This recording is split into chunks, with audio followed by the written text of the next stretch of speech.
Welcome everyone to a sort of casual-ish 100% playthrough of Octo Expansion.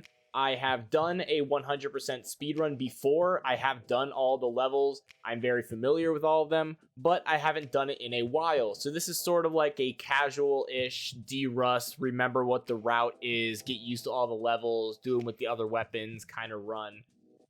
So I'll be explaining some things along the way. I will be doing speed strats. I will have a timer, but this will not be an official speedrun. If you do want to see an official speedrun, I have a 100% uploaded on my YouTube channel that you can see in the description below.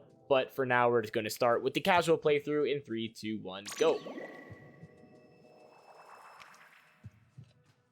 So 100% entails doing every single level with every single weapon, and you have to beat the statue, and then you end with beating Inner Agent 3. Luckily, there is a marker that verifies for us if 100% has been achieved. Once you beat every level with every weapon, then you get a special background on your CQ80. You'll see a bunch of like Kamabo Corporation patterns in the background, and that's a way to sort of verify that you have gotten 100% before you move on to doing Inner Agent 3 for the last boss fight. Technically, you don't have to do Inner Agent 3 last, but we decided as a community that it makes for a better ending. I like when speedruns have a final boss, especially a hard final boss for the ending, because it gives it a kind of definitive end.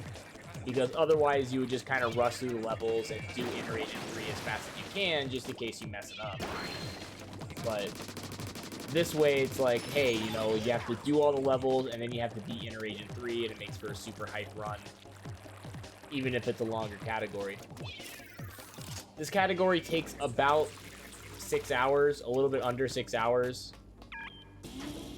So it's not a short speedrun by any means, but it is the longest category that you can do in Octo Expansion. That's perfectly okay, Sploda.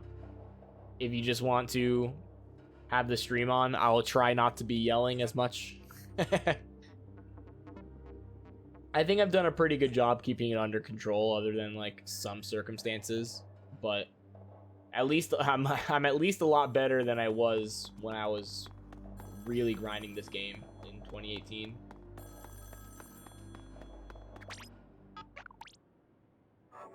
Yeah, unfortunately, it is not the longest single category in Splatoon. The longest single category in Splatoon is 1000%, which is the hero mode, all levels, all weapons, and all collectibles. So that means all Sardinium, all Sardinium, all scrolls, and then you have to beat every level 9 times, well, with every weapon. So I would not recommend that you do that category unless you are very familiar with how to do the levels quickly.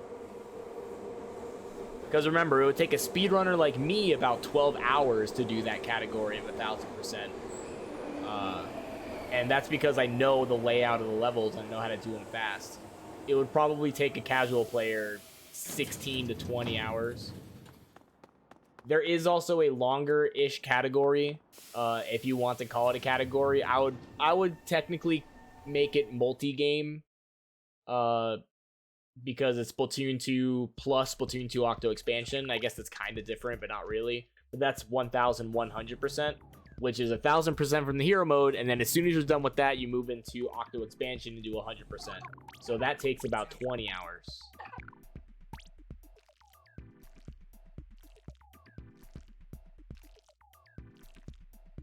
It takes a long time, doesn't it, Emerald? It takes a long time to get 1000% on the casual playthrough. Most people are not going to do that.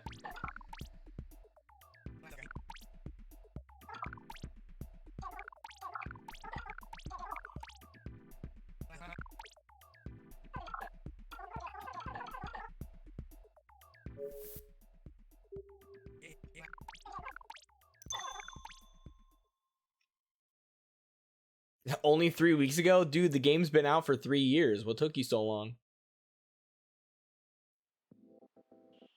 Oh, I guess that makes sense. Well, look at that. 3-year break. That's perfect. Luckily in 100%, if a level only has 1 or 2 options, you only have to beat the level 1 or 2 times. The only times you have to beat level multiple times is if it gives you multiple options for weapons at the start. Which most of the levels do, to be fair. But it's not as bad, because you get levels like this where I do it once and I'm done, just like I do in any percent. Bomb throw. So as you can see, I'm clearly a experienced player when it comes to Octo Expansion. This is not necessarily a casual playthrough, but it is pretty good.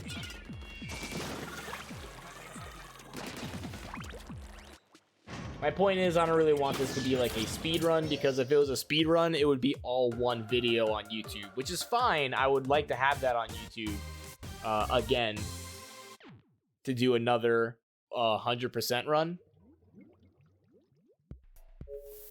But that'll be later once I'm derusted. I don't want to spend 6 hours doing a speed run that I'm going to be bad at. This takes a lot of the edge off, so I can be a little bit more entertaining and smiling and talking to chat.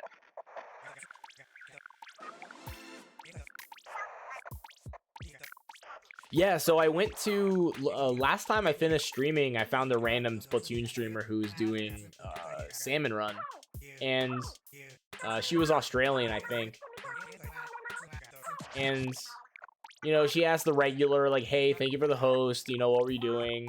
I said I was doing Octo Expansion speedruns, and she was like, oh, I haven't really played through that. And I was like, oh, man, I highly recommend it. I've beaten like 100 times at this point. And she was like, no, I just don't like it. I'm like, you have to like it. You have to. No, I understand. Like, this, it's not really for everyone. Most people who buy Splatoon are going to enjoy it for the multiplayer only. And that's okay.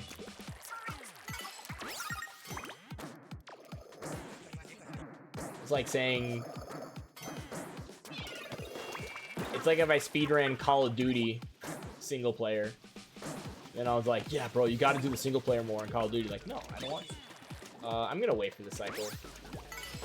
You know, it's a casual playthrough. No reason to risk it,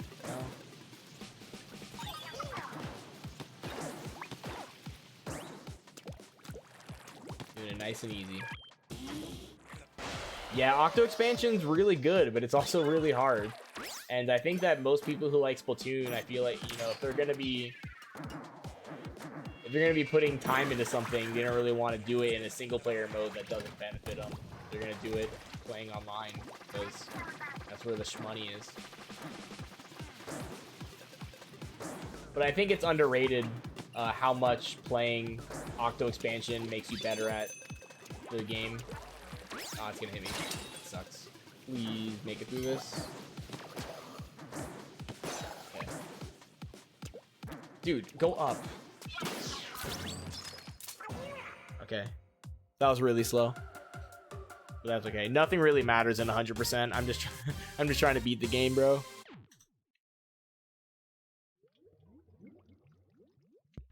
Oh, nice. Spring semester cleanup.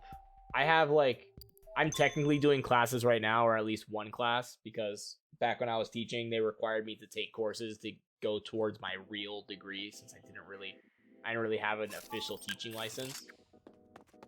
Which is stupid, because I had already been teaching for 3 years, so why the heck are they going to make me do classes again just to get a piece of paper that says I can teach more?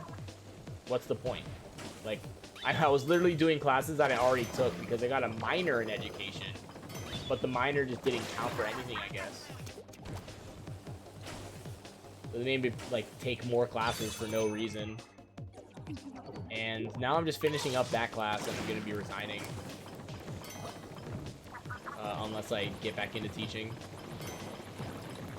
Definitely worth it for me, considering if I move to another state, the requirements can be different anyway, so it's a good time. All I have to do is, like, a research paper or something.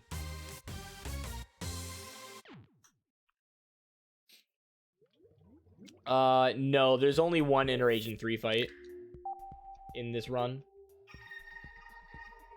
Because Inner Agent 3, 4, 5. Inner Agent 3 unlocks after you beat every level. So once Inner Agent 3 unlocks, you ignore it for a second and finish the last level you're doing. Unless, of course, the last level is only one weapon. So you finish the last level you're doing, and then it ends with Inner Agent 3. Well, I guess there would be 2 Agent 3 fights that are similar because... Dude, I need you to go that way. Oh! Oh, that was... Oh, what's going on, dude? What's going on? Okay. I do this in any percent. Why is this trouble right now? This is also the first level I'm gonna have to do multiple times because there's 3 weapons. So I'm not looking forward to doing it with the sloshing machine. The sloshing machine sucks. Whoa.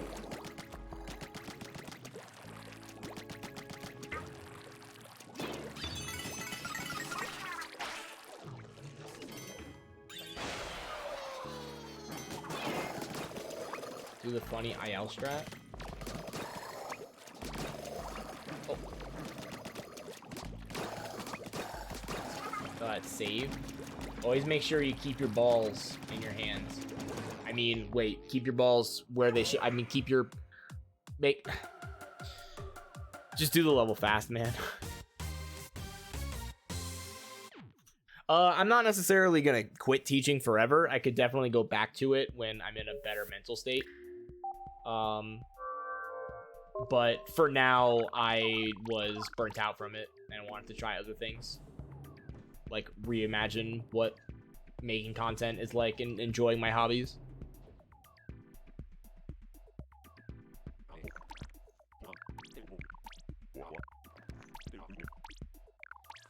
Hearing after 100% Octo Expansion fight them again. No, the run just ends with Inner Agent 3. That's it. At least I think, unless I'm misremembering.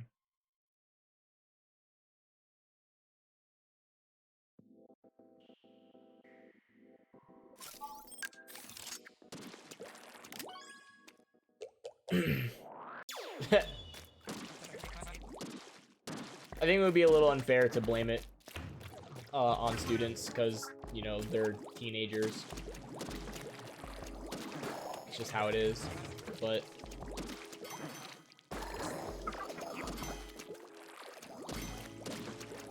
it's a job that has to be done, and I enjoy doing it, but I didn't enjoy just coming home tired every day and being miserable. I'm so glad that missed the bouncy thing, because controlling it afterwards with the sloshing machine is so freaking hard.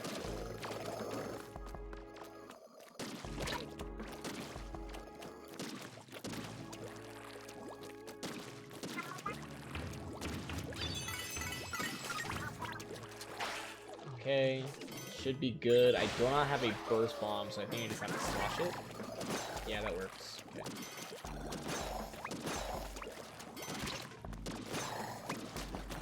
Oh, that ball's going on a journey. How, oh, that was a weird scene bounce. Okay, that's fine. The ball went on a journey, but I can't really expect to do it perfectly with the sloshing machine. It's hard enough.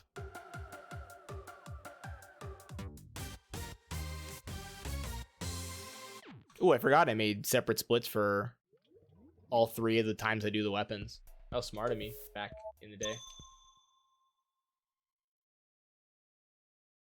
Oh, you're a summer camp counselor? Oh, yeah, definitely glorified babysitter. Summer camp exists simply because parents have to still work during the summertime, so they have to send their kids somewhere during the day.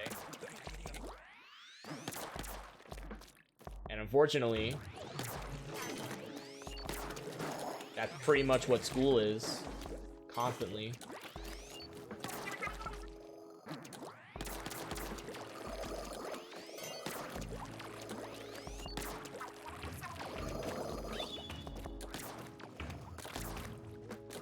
Like, school is a necessary service because we have so many people who are working in the country and they can't take care of their kids while they're working. We don't have social systems in place to take that need away from parents.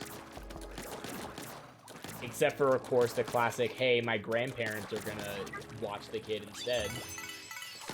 Which is still healthy for the kids to have experience with their family members, but it's not efficient, and not everyone has grandparents to watch their kids for free.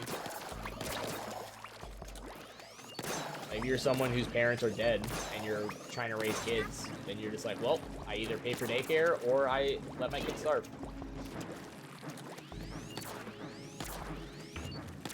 Dude, I just want to stop the ball. Stop.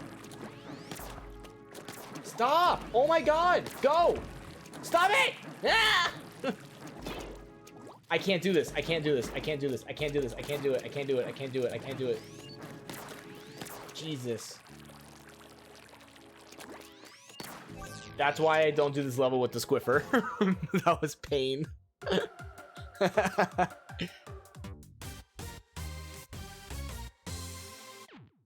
Oh, 100% serious, guys. I'm glad, like, I'm pretty sure that every person who teaches or works with groups of students knows exactly what I'm feeling. Because it's not every day that happens. You're definitely going to have good days. Students aren't bad people by any means. But, you know, just being there for 8 hours at a time while also trying to not go insane takes a toll on you after 3 years straight of doing it.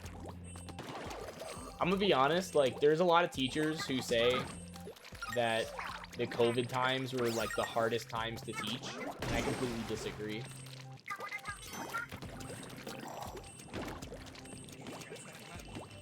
Oh, dude, nice miss. That was, like, the best I ever did that level, except for the ending.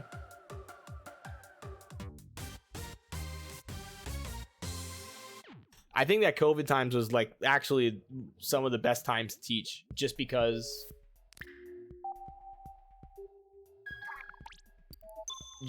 I was kind of in my element. I have been live streaming since 2015, so I know my way around video and audio processing and all that stuff. So all of that was pretty much made for me, and I was even really good at explaining it for other teachers to use. Like, I taught them how to use OBS to record stuff. I taught them how to use OBS virtual camera.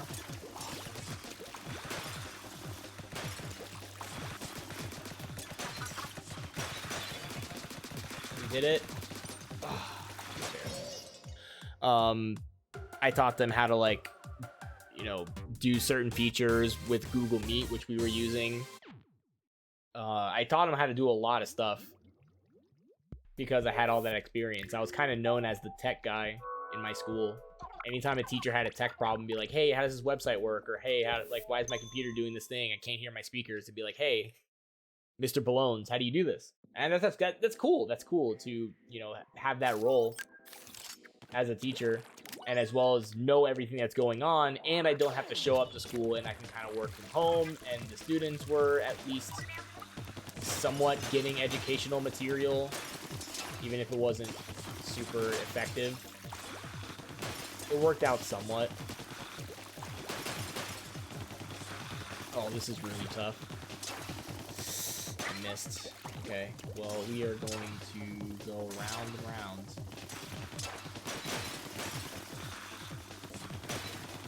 Oh my god, dude. Doing this level with anything but the Jet Squelcher is also just a pain. Okay, we're gonna go down here. Hopefully get those two. Hopefully get this guy. Oh my gosh, dude. Just one more. There he is. Yeah.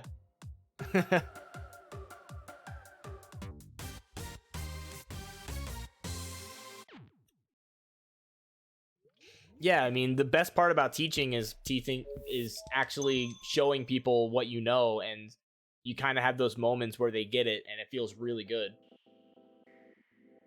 And also, teaching during COVID was a time when you could really just focus on what your material was. You could focus on planning, you can focus on execution, you have so much more freedom with what you can do because, you know, the students had technology to do things that you needed them to. It was great. you know, it's definitely not as effective, I will admit. Unfortunately, there's only so much you can do when you're online, and you can't really hold students accountable for their work. Oh, there's one down here. What the heck? I missed it.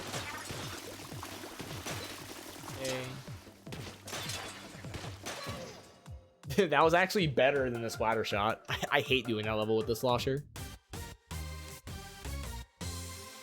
Yeah, exactly. You know, there's a student who is being disruptive in a Zoom meeting, which surprisingly they did not do. They were really cooperative in the Zoom meetings. They're being so cooperative all the time.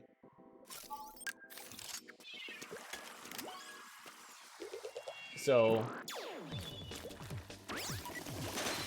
if there ever was a time when they were being disruptive, I can just be like, oh, let me just, you know, take you out of the class and tell your parents what happened. Can't do that when they're in person. Where are they gonna go?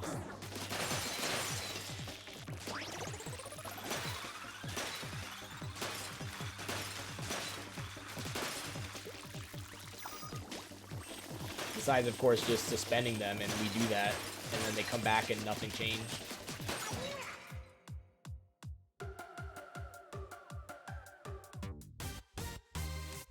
I mean, this level is easy. You just run and gun. The only time this level's hard is when you use the carbon. The carbon roller is really hard.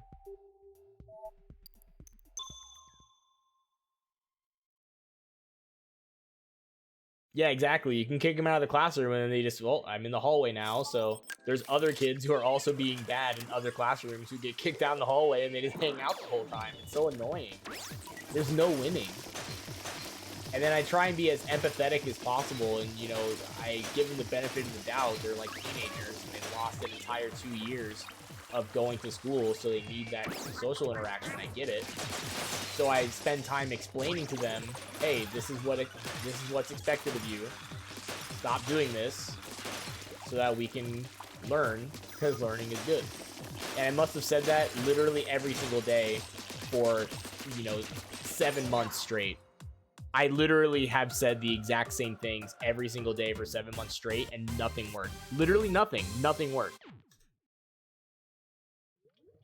Unless I completely cracked down on everything and became a complete a-hole of a teacher who, like, I'm talking like the only way that can even get through to children is being the kind of a-hole teacher who just doesn't even let them go to the bathroom. The kind that's like, you're gonna piss your pants right now because I need to control every single thing in the classroom or else you're not gonna get it. That's the only way that I felt you can make any progress.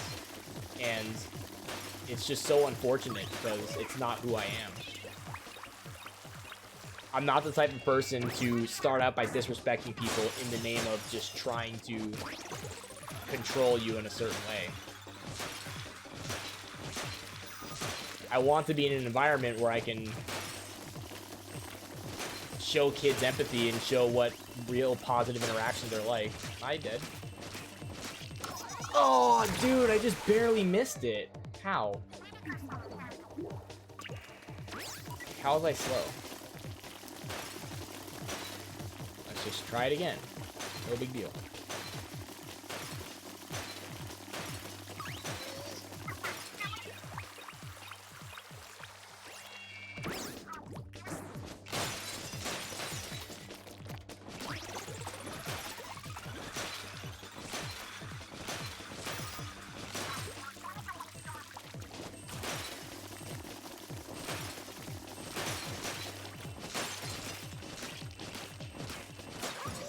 Thank God.